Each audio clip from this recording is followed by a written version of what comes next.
은혜로운 찬양을 감사합니다. 벌써 2월이 이렇게 지나가고 며칠 후 주말이면 3월을 맞게 됩니다. 계절의 변화 가운데 남아있는 사순절 복된 은혜의 나날 되시기를 기원합니다. 이 좌우에 한번 인사하실까요? 복된 3월 맞이하시기 바랍니다.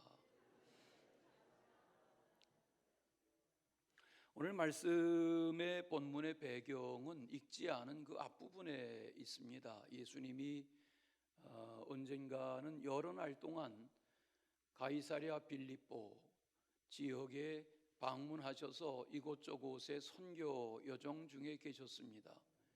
여기 빌립보 가이사랴라고 새 성경에는 기록되는 이 지역의 원래 이름은 파니아스라는 곳이고 지금도 마니아스라는 지명으로 여전히 불려지는 그런 곳입니다. 헐몬산 아랫자락에 위치해 있어서 헐몬산에 많은 눈이 녹아내리고 또 일교차가 커서 이슬에 맺히는 양이 물줄기를 이루고 그것이 비옥한 토지를 적시고 갈릴리 호수를 가득 채우는 그런 수자원이 풍부한 이스라엘의 북방 지역입니다. 거기에 주전 20년에 로마의 황제 아구스도가 헤롯을 왕으로 지역에 세우면서 이 지역의 통치권을 위임했습니다. 황제를 기분 좋게 하려고 그곳에 아름다운 궁전을 건축하고 황제에게 바쳤습니다. 세월이 지나고 헤롯이 죽으면서 주전 4년에 빌립이 아버지의 대를 이어서 왕권을 계승하게 됐습니다. 빌립은 아버지의 때에 지었던 이 궁전을 더 화려하게, 더 웅장하게, 더 아름답게 증축하고 그곳 이름을 황제의 이름과 자기의 이름을 합쳐서 가이사랴 빌립보 가이사랴라고 부르기 시작했습니다. 헬라와 로마 영향권의 이방 사람들이 주로 살아가던 그곳은 대개는 우상 숭배자들의 곳이었습니다. 거기서 예수님이 그런 질문을 하셨습니다. 사람들이 나를 누구라 하느냐? 그때 제자들이 세상 사람들이 주님을 엘리야라 합니다. 에레미야라고도 합니다. 더러 어떤 사람들은 어떤 선지자 중에 하나일 거라는 말도 합니다. 그때 예수님이 다시 또 물으시죠. 그러면 너희는 나를 누구라 하느냐? 그때 베드로가 나서서 주는 그리스도십니다. 이렇게 대답합니다. 이 같은 본문이 다른 복음서에도 있는데 마태복음 16장에 보면 16절에 주는 그리스도시요 살아계신 하나님의 아들입니다. 이렇게 대답하죠. 그때 예수님이 베드로에게 축복하세요. 내게 복이 있다. 그러면서 그의 이름을 반석이라고 베드로라고 개명해 주세요. 그때까지 그의 이름은 시몬이었죠. 그에게 반석이란 이름과 더불어 이 반석 위에 내가 교회를 세우리니 음부의 권세가 이기지 못하리라. 내게 천국 열쇠를 주노니 내가 열면 닫을 자가 없고 내가 닫으면 열 자가 없으리라. 이런 권세와 권위와 축복을 말씀하시죠. 그리고 그 후에 이어서 하신 말씀이 오늘 읽으신 내용의 앞부분입니다. 장차 예수님 자신이 많은 고난을 받을 것이고 장로들과 대제사장들과 서기관들에 의해서 버림을 받고 십자가의 죽임을 당하고 그러나 사흘 만에 다시 살아나리라 하는 말씀을 처음으로 제자들에게 하신 것입니다. 그때 베드로가 나서서 항변했습니다. 오늘 말씀 가운데 보면 항변했다 그랬는데 이 표현은 32절에 붙들고 항변했다 하는 말은 예수님을 잡아 흔들고 당기면서 이의를 제기한 겁니다. 당황하기도 하고 실망하기도 한 베드로의 반응이었던 거죠. 세번역 성경에 보면 이 장면을 이에 베드로가 예수를 따로 붙들고 주님 안 됩니다. 주님 절대로 이런 일이 주님께 일어나서는 안 됩니다 하고 말하면서 주님께 대들었다 그랬어요. 주님께 대들면서 주님을 잡아 흔들면서 주님을 따로 세우면서 이런 일이 있어서는 안 된다 하고 항변한 장면을 대합니다. 그때 예수님이 제자들을 보시면서 이 베드로를 책망하시죠. 꾸짖으시죠. 사탄이라고, 물러가라고 책망하시죠.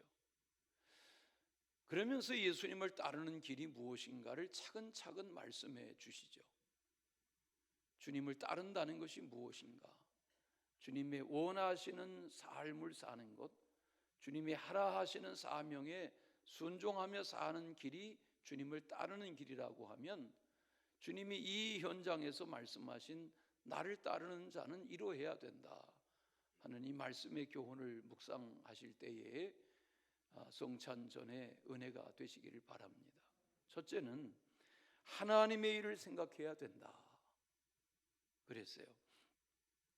사탄아 내 뒤로 물러가라. 너는 하나님의 일을 생각하지 아니하고 도리어 사람의 일을 생각하는구나. 이게 무슨 말씀입니까? 베드로가 사탄이란 말은 아니죠. 베드로의 말을 들으신 예수님이 베드로가 항변하고 안 된다 하고 할 때 내 지금 생각이 사탄의 생각이다 하고 책망하신 거죠. 그렇지 않습니까? 사탄이 지배하면 우리의 생각이나 의식이나 판단이나 결정을 사탄이 지배하기 시작하면 우리는 사탄에게 끌려가고 마는 거죠. 이건 베드로의 때나 오늘날이나 마찬가지인 거죠. 신앙으로 산다는 것은 이게 사탄이 나의 생각을 이렇게 하나 아니면 하나님의 주시는 생각인가, 이걸 분별해 가는 것이 신앙이어야 하는 거죠. 그 판단, 그 결정, 이것이 잘못되었을 때에 주님은 일갈하셔서 베드로를 사탄이라고 내 뒤로 물러가라고 책망하신 것을 봅니다. 과거에 어느 회사의 세탁기 선전 중에 한 번의 판단이 10년을 좌우한다. 한 번의 결정이 10년을 좌우한다. 그런 선전 문구가 있었던 것을 기억합니다. 판단은 중요합니다. 결정과 판단이 삶을 지배하고 신앙은 결정과 판단이 평생을 좌우하는 것입니다. 나중 영원을 결정하게 되는 것입니다. 믿음으로 살아간다는 것은 매 순간 날마다 일마다 때마다 사람 앞에서 일 앞에서 우리가 갖는 순간의 결정이나 판단, 분별력, 그것이 우리의 신앙의 가치를 말하는 거지요. 종교개혁가인 마틴 루터는 주님을 따른다는 것은 감정적인 판단, 의지적인 판단 뿐만 아니라 우리 속에 계속되어지는 이 경제생활의 소비의 우선순위에 대한 판단이 바르게 되지 않으면 신앙생활을 바르게 할 수 없다, 그렇게 가르친 것을 봅니다. 그렇죠. 시간, 사람을 대하는 일, 취미생활, 돈, 재물관리, 우리 어떤 그 무슨 모든 것들에 있어서 우리 스스로에게 주어져 있는 그 여건의 결정과 판단이 우리의 삶을 만들어가는 거죠. 이렇게 고단한 환절기에 날마다 교회 가야 되나? 주일 예배를 꼭 드려야 되나? 집에서 좀 쉬면 안 되나? 그렇게 스스로에게 말할 수 있지요. 뭐 교회 가봐야 늘 뭐 기도하자, 예배드리자, 찬송하자, 뭐 봉사하자, 헌신하자, 전도하자, 그런 강조 날마다 듣는 얘기인데 뭐 교회 생활이 꼭 그렇게 필요하단 말인가 하고 스스로에게 말할 수 있죠. 요즘처럼 수도 소홀해서 내 집 한 칸 마련하고 자동차 굴리고 병원비 대랴, 세금 내랴, 보험금 처리하랴, 자녀들 학원비 대랴, 이리 뛰고 저리 뛰고 박봉에 벌어서 다 이리 쓰고 저리 쓰기도 바쁜데 무슨 헌금, 무슨 11조, 교회는 뭐 그렇게 요구하는 게 많나 이러면서 강 건너 불보도 탈 수 있죠. 그런데 마틴 루터의 이야기를 좀 더 하면 마틴 루터에게는 그런 얘기도 했어요.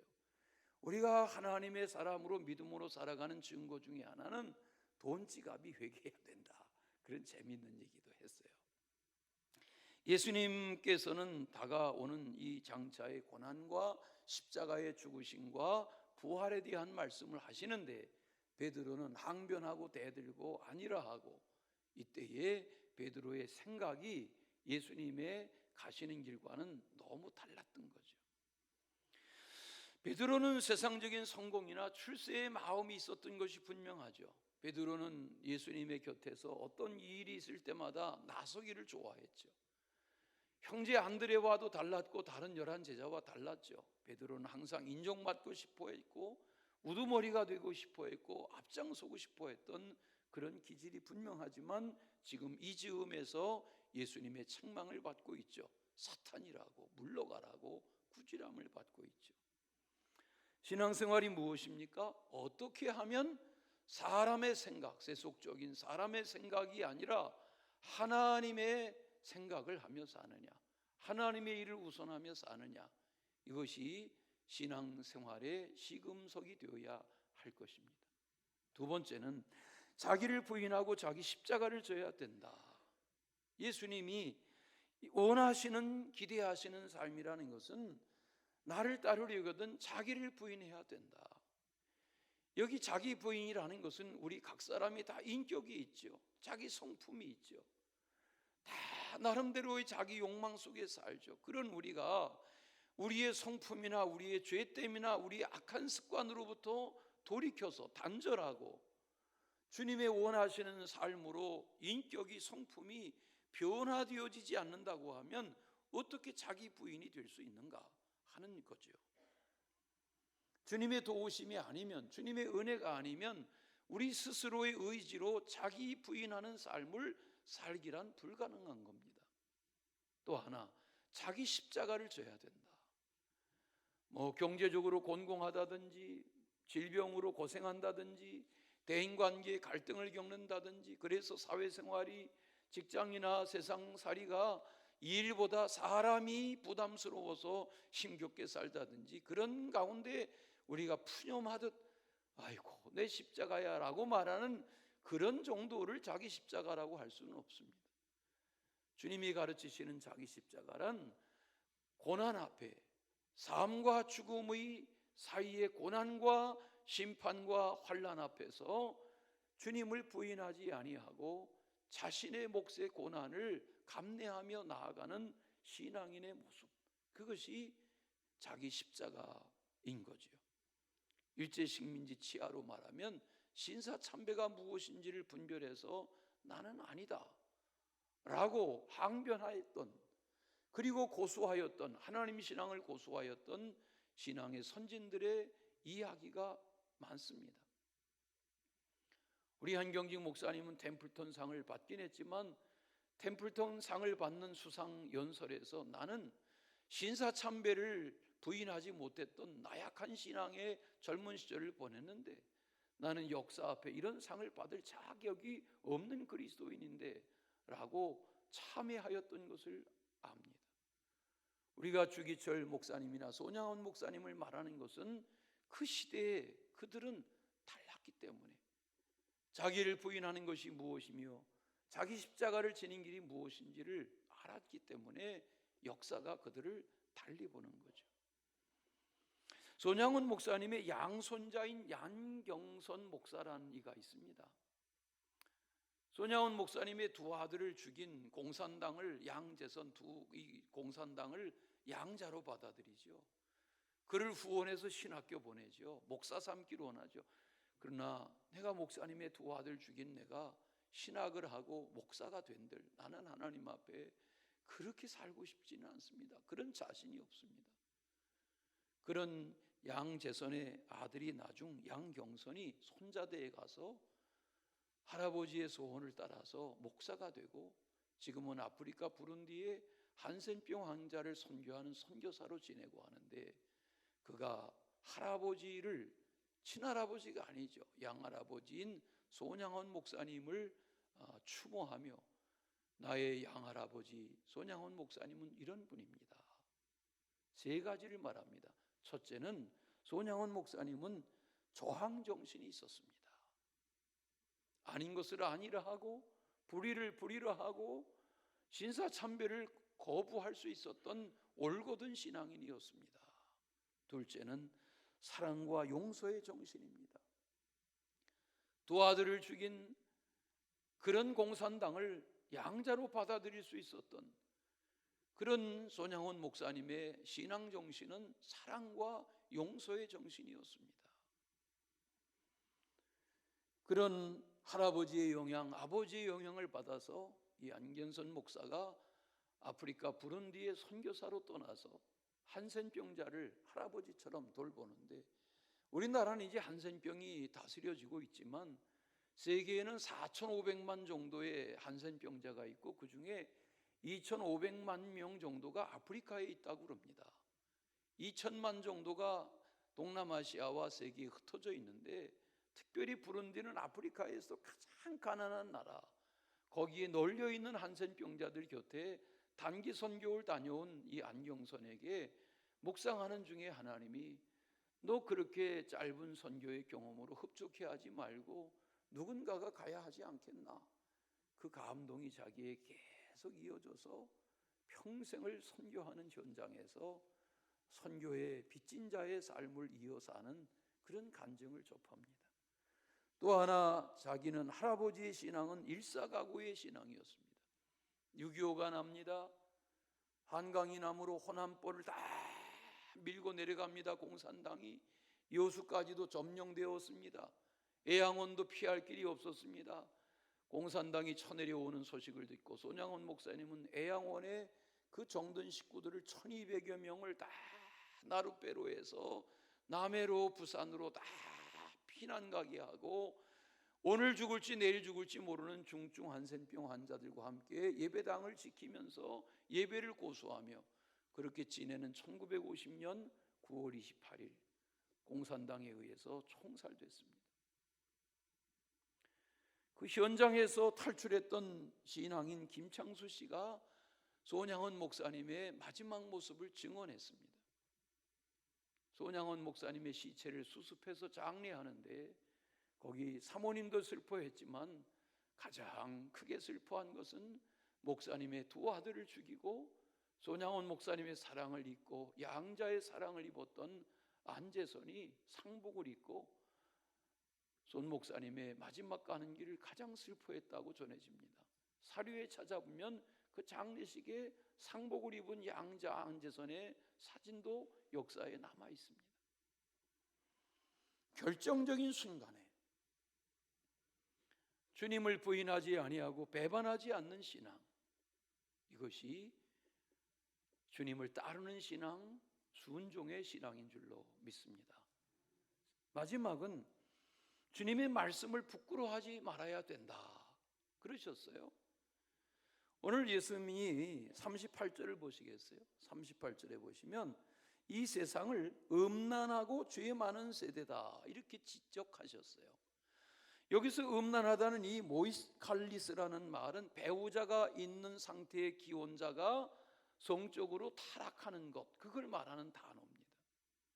그러니까 실제 그런 성적 타락도 있었지만 주님이 말하는 음란한 세상이라는 말은 하나님을 믿어야 하는 저들이 하나님을 떠나서 하나님을 버리고 하나님을 등지고 우상을 숭배하며 세상으로 치닫는 그런 삶의 모습을 지적하시면서 음란한 세상이다, 죄 많은 세상이다 라고 지적하신 거죠. 여기 죄 많은 세상이라는 것도 물질적인 탐욕에 빠져서 사는 그런 시대의 실상을 지적하신 거죠. 그러면서 주님이 나의 말을 부끄러워하는 자는 나중 내가 다시 올 때 나도 너희를 부끄러워할 것이다. 주님의 말씀을 부끄러워하지 않는다는 말이 뭡니까? 그 원 표현을 잘 묵상해 보면 주님의 말씀을 부인하지 않아야 된다. 주님이 우리에게 요구하시는 말씀의 교훈이 얼마나 많습니까? 요즘 우리가 최근까지도 묵상한 이 마가복음의 전체의 분량을 대하면 주님의 말씀이 우리에게 요구하는 신앙의 어떤 수준이 있지요. 그 요구하는 바가 얼마나 많습니까? 그런데 주님의 말씀을 부끄러워하지 않아야 된다. 주님을 따라 사는 삶이 주님을 부인하는 삶이어서는 안 된다. 제가 가끔씩 얘기하지만 식당에서 보면 가톨릭 신도들은 음식 먹기 전에 성호를 그리고 기도하고 그리고 음식을 잘 먹어요. 근데 개신교인들하고 다른 것은 소주를 마셔요. 그리고 끝나면 또 마지막 기도를 해요. 헤어지기 전에 식사를 마치는 기도를 해요. 사실은 이게 교회 오랜 전통입니다. 식사를 시작할 때도 기도하지만 끝날 때 기도하는 것이 오랜 교회 전통인데, 식사가 끝나면 또 기도해요. 성호를 그리고 그리고 기도해요. 아마 그 내용을 제가 듣진 못했지만, 하나님 오늘 한잔 하고 헤어지는데 집에 돌아갈 때까지 실수하지 않게 해주세요. 아마 그렇게 기도할 것 같아요. 그리고 또 성호를 그리고 그러고들 헤어지는 걸 봐요. 여러분, 우리가 그런 공공장소에서 기도하느냐 안 하느냐 그거의 문제가 아닙니다. 주님의 말씀 앞에 부끄럽지 않은, 주님의 말씀을 부인하지 않는 그런 신앙의 삶을 살고자 하느냐는 거지요. 마가복음 3장에 보면 14절 15절에 이런 말씀이 있습니다. 이에 12를 세우셨으니 이는 자기와 함께 있게 하시고 또 보내사 전도도 하며 귀신을 내쫓는 권능도 가지게 하려 하심이라. 그러니까 신앙이라는 것은 12제자를 부르셔서 3년 동안 같이 함께 지내신 것처럼 함께 먹고 함께 지내고 함께 선교하고 함께 치유하고 모든 일상을 함께 하신 것처럼 주님을 따른다는 것은 함께 하는 것입니다. 여러분, 우리가 이렇게 주일날 교회 와서 예배하고 서로 교제하고 돌아가는 이 정도를 가지고는 서로의 삶을 다 모르죠. 서로의 삶을 같이 공유하고 제대로 알려면 사람은 여행해 보면 안다 그러잖아요. 며칠 몇 날을 같이 먹고 지내고 같이 지내다 보면 저희에게 저런 모습이 있네 하는 것이 다 드러나는 것처럼, 삶이라는 것은 주님과 더불어 살 때, 그때 주님이 우리의 모습을 아시고 우리도 주님에게 진정한 나의 모습을 드러낼 때 주님의 말씀 앞에 부끄럽지 않은, 주님의 말씀 앞에 부인당하지 않는 함량 미달의 그리스도인이 되어서는 안 된다는 거죠. 주님과 더불어 사는 이 삶은 주님을 부인하거나 배반하거나 부끄러워하거나 주님을 따라 사는 생활이 불편하거나 주님과 더불어 사는 일이 거리낌이 있거나 하면 안 된다는 거죠. 주님과 더불어 일상이 다 공유되어지는 삶을 교회에서뿐만 아니라 가정에서, 세상에서, 직장에서, 사회에서 그렇게 살아갈 수 있어야 한다는 기대를 말씀하시는 거죠. 그렇지 않습니까? 가야바의 법정에 끌려가신 예수님, 베드로가 멀찍이 불을 쪼입니다. 거기 한 여자아이가 베드로를 알아봅니다. 예수님의 도당이라고 말합니다. 일당이라고 말합니다. 아니라고, 모른다고 부인합니다. 나중에는 배반하고 저주하고 맹세하고 도망가 버립니다. 여러분, 베드로의 부끄러운 순간이 아닙니까? 근데 주님이 말씀하세요. 나의 말을 너희가 부끄러워하며. 그랬던 베드로가 나중 예수님으로 인하여 통곡하고 회개하고 성령을 받고 초대교회의 위대한 복음 전도자가 되고 십자가에 거꾸로 죽기를 결단하는 순교자의 길을 갑니다. 그 힘이 무엇입니까? 부끄러움을 뛰어넘어야 됩니다. 부장님 교회 다니신다면서요. 과장님 예수 믿으신다면서요. 어느 날 여러분의 직장에 선후배 동료가 그렇게 말하면 어떻게 하셨어요? 이게 아니라 여러분의 신앙생활하는 모습이 직장에서, 세상에서, 삶의 현장에서 공공연히 드러날 수 있어야죠. 이제 이렇게 조금 있으면 다 대학교 입학하는 학생들 입학 오리엔테이션하고 MT 가고 하는데, 과거에 그런 사건이 있지 않습니까? 소주를 퍼마시게 하고 술을 주전자로 머리에 붓고. 처음부터 나는 아닙니다. 나는 기독학생입니다. 나는 교회 나는 청년부장입니다. 나는 술 안 마십니다. 처음부터 달라질 수 있어야죠. 술 주면 술 먹고 물 주면 물 먹고 그렇게 해서는 어떻게 주님을 부끄러워하지 않고 살 수 있냔 말이죠. 오늘날 나와 주님 사이에 내가 주님을 부인하지 않는 길이 무엇이며 내 십자가를 지는 것이 무엇이며 주님이 부끄러워하지 아니하실 만한, 오늘 말씀을 잘 보시겠어요? 재림의 때에 38절, 인자도 아버지의 영광으로 거룩한 천사들과 함께 올 때에, 주님이 재림주로 심판하실 때에 그 사람, 나를 부끄러워한 그 사람을 나도 부끄러워할 것이다가 뭐예요? 나도 모른다 할 것이다. 주님의 마음에 합당한 그리스도인의 삶을 사는 앞날이 되시기를 축원합니다. 사랑의 주 하나님 아버지, 회개에 합당한 열매를 맺고 성령 받아 주님을 부끄러워하지 아니하며 주님의 원하시는 삶을 살아가는 하나님의 사람들 되게 하여 주시옵소서. 예수 그리스도 이름으로 기도하옵나이다. 아멘.